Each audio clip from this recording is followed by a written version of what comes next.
What's up, everybody? It's Luke James, not the singer. If you're looking to get your music reviewed, you can hit up this email that's right here. But today I'm going to hit you up with my thoughts and opinions on this Wiz Khalifa album called Rolling Papers 2. Now, Wiz Khalifa is a rapper out of Pittsburgh who has had plenty of ups and downs in his career, and I think if you ask most people, they would say that some of his earlier mixtapes are his best work. When it comes to his albums, he certainly hasn't had that much success as far as critical acclaim and those sorts of things, but he is an artist who sells pretty well and is always well known in the mainstream. I mean, you see Wiz popping up all the time on other people's tracks, and he's certainly well respected.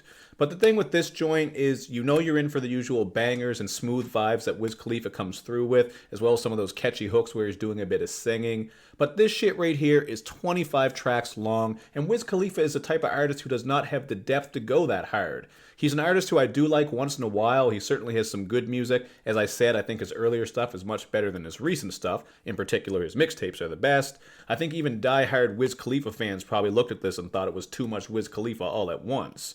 Right from the start, you're not being overly impressed with the song Hot Now. Here he's working some very stiff flows, which you will hear more of throughout. And he's got some pretty bad bars on this too, like when he spits, "Smoke got my eyes looking Korean." We really have just got to start getting more creative with bars about getting high, because this topic has been done since the beginning of hip-hop, and you really got to just bring something more interesting with it, in particular when it comes to comparing your eyes to Asian people. I mean, that shit is way outdated, and I'm sure some people would find that very offensive, but, you know, that's a whole other story. I'm not trying to get too deep into that side of things, but it's a fact, man. It's something you got to think about. And while I did say that his flow is pretty stiff throughout here, there are instances where he is alright, but the instances where he's flowing kind of stiff really stick out a lot. In particular, on Holyfield, he's just working these flows that are very basic, a lot of one-syllable stuff, and nothing that's overly great as far as rhyme schemes go. And then on the song 420 Freestyle, we're getting this nice production. It actually has some vocal back stuff going on, courtesy of Mike Will made it, I believe. But god damn it, man. He's dropping one verse here, and this shit feels like it's 20 minutes long because his rap style is just very dull to listen to. I'm not saying we expect top-tier lyricism from Wiz. That's not what he's about at all. But come on, man. That shit was just really dry. And moments like this are kind of what turn me off from this project, especially when it's so long, because you're getting a lot of that. In spite of that, though, there are still some decent moments, so I'm not going to say this whole thing is trash. I certainly don't think it is. I like the song Ocean. This one is just an all-out Night Rider with heavy bass, a little bit of an atmospheric vibe, and some of those vintage Wiz vocals that I do like. And the title track, Rolling Papers 2, has production that is so lavish it could have featured Rick Ross. Really just has a smooth and lavish playalistic feel to it. Now, as far as content on this one, I think this is one of Wiz's best tracks as he gets reflective about what it's like to be rich and just be trying to stay sane and stay the same person. So that's just giving you a look at what it means when you become so successful and you have all that money. It really is hard to stay being yourself and keep everyone around you happy, because of course you're going to change if you have all this money and all these options. I thought that was very interesting how he was just speaking on his lifestyle, and he also brings up how a lot of rappers are fucking around with the same girls. Obviously, this is seemingly a reference to Amber Rose, since he was with her, and we've seen her with all kinds of rappers, and a lot of women out there are doing that these days. I mean, I'm not here to judge anyone. I mean, it's your right, your body, do whatever you want to do. But you know what I'm saying, man. These rappers pass around some of these girls like a cold Sprite on a hot summer day. We certainly see the same 5 or 6 being passed around, and sometimes with athletes. But hey, man, guess that's how it goes.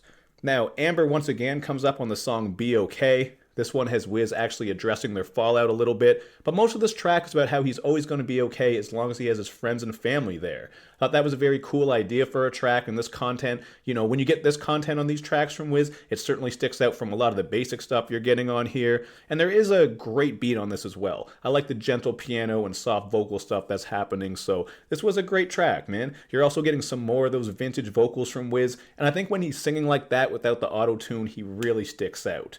You do get some auto-croon Wiz and trap Wiz on here. I think those tracks are easily the most forgettable from him, but I do like these joints that kind of feel a bit like that throwback Wiz. So, you know, how you're going to feel about this really has to do with how much you like Wiz Khalifa. If you like all the styles he's done over the years, he's certainly giving you a little bit of everything in that aspect, but if you only like certain sounds from Wiz, this shit is going to be hit and miss. I mean, goddamn, 25 tracks from anybody is going to be hit and miss. I think if you're going to make a project this long, you got to have depth and you got to have range, like say Big Crit, who actually did that great double disc, but we're not really getting that from Wiz here. Not that I think anyone really expected it. But to come back to the vocals that I do like, I really appreciate on Reach for the Stars where he and Bone Thugs come together with some great harmonies. I've always been a fan of Bone Thugs, so it was nice to hear from all of them again, especially on this one track. And this just has a very laid-back, inspirational feel to it. They're all bringing nice harmonies together, the beat is very nice, and it's all about reaching for the stars. So you know how it goes, man. Just one of those tracks to keep you inspired and positive. I ain't gonna hate on that. Now, as for some other moments I thought were alright, we get the song Gin and Drugs, which is a fun G-Funk track that features a great verse from Problem. Then we get Rain, which sounds like a cheap knockoff of Fat Joe's song All the Way Up, although apparently this actually came out before, so it was leaked way back then. Then the Fat Joe song came out, but we just got this one. But even still, you hear this, it just sounds like a low budget All the Way Up. And then with the song Hopeless Romantic, we get a lighthearted track featuring Sway Lee. I actually kind of like this one, man. You might want to say it's a guilty pleasure of mine. This isn't really the type of track that I like in high doses, but I did like it here, man. I like Sway Lee's vocals once in a while. I think he fit in nicely here. It's very fun, just a bit of a guilty pleasure, as I said. And for the most part, the features are kind of hit and miss on this thing.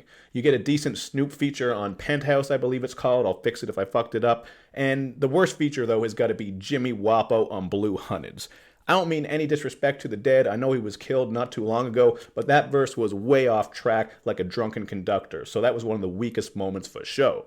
Other than that, I don't really have too much to say. As I alluded to multiple times, it's just 25 tracks, so you are getting a lot of generic fillerish stuff from Wiz, and that's why I'm going to go with a 2.5 out of 5. I'm not going to go lower because there are some great moments on here. I think for the most part the production is actually pretty dope, but the main takeaway here is that Wiz does not have the depth, the content, the concepts, and the range to really make a project this long stick out. Certainly has a lot of fun moments. There's some shit for you to smoke to if you're a fan of Wiz for that sort of stuff, which I assume most of his fans are, because I mean that's what he's done for most of his career. But this isn't a project that's certainly great from beginning to end. It really feels like this trend that we're seeing where artists are dropping long ass projects to get streams and everything else is kind of secondary. So 2.5 out of 5 feels fair to me. You get a handful of great tracks, which isn't an amazing ratio, but I think it's worth checking out because you'll probably like something out of it. You know what I mean? It's a fucking long ass album. But there you go, my thoughts and opinions on it. You can hit me up in the comments section to let me know what you think. And of course, man, make sure you hit me up on all my social media sites so you can show me love and show me lots of it. Thank you for watching, everybody. I will see you next time.